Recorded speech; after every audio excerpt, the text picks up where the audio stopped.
So, ayan. Masyado ng malalim. Apay napatayan. Actually, this is my 8th time na pupunta ng Badok Island. So, walang magawa. So, pupunta kami doon para manguha ng isda. Sinamahan ko lang yung mga tito ko, mga pinsan ko. So, puli makarami kami.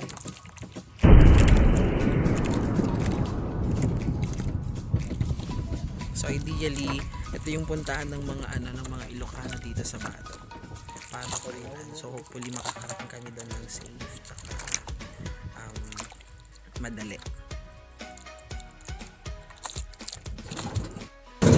So, ayan. Nandito na kami sa biyahe. Ilang minutes ba Badok? Ano nga minutes no ko? Ilang minutes? Papunta doon? Mga 20 minutes? Okay. Mga 10 minutes lang papunta doon. From La Virgen Milagrosa to Badok Island. Ayan. So, ideally, ang bayad most likely siguro mga nasa 1,000. Depende sa capacity ng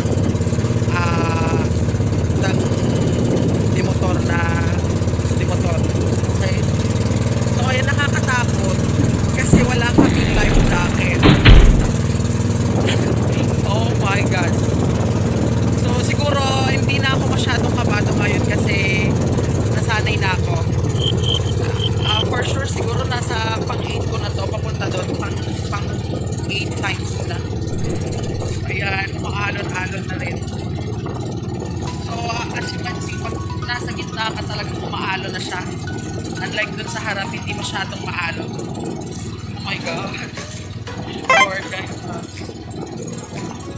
Ayan, so kasama ko yung pinsan ko. Ayan, nasa likod sila. Dito ko sa front, harap. Oh my God.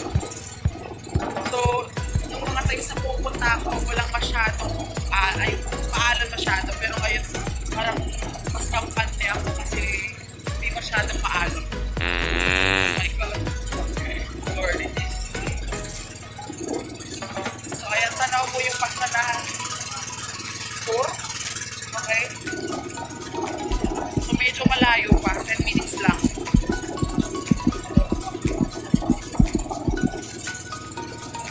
So, talagang mag-enjoy kayo dito pag once na pupunta kayo, maramihan kayo. Kasi pag nandun na kayo, white sand, parang Boracay of the North yung matatanaw ninyo ng makikita.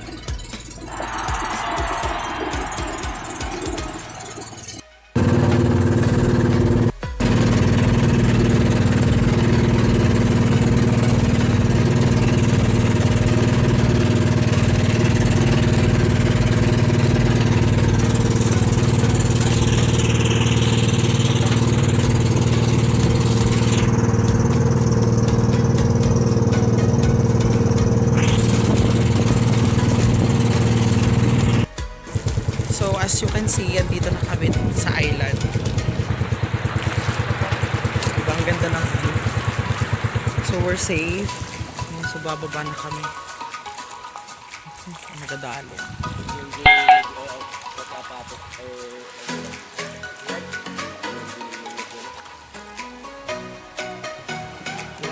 I miss Badok Island. So, ayan, nandito na kami. Ang init. Hindi masyadong mainit ngayon. Makulimlit. So, ayan, kasama ko yung mga tito ko, pinsan ko.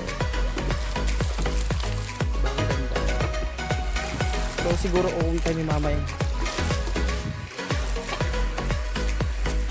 Ay, nakakamiss. Diba, ang ganda.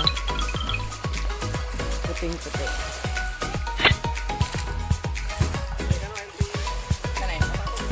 So, yun, let's go. Ang bayad naman ito, di ba?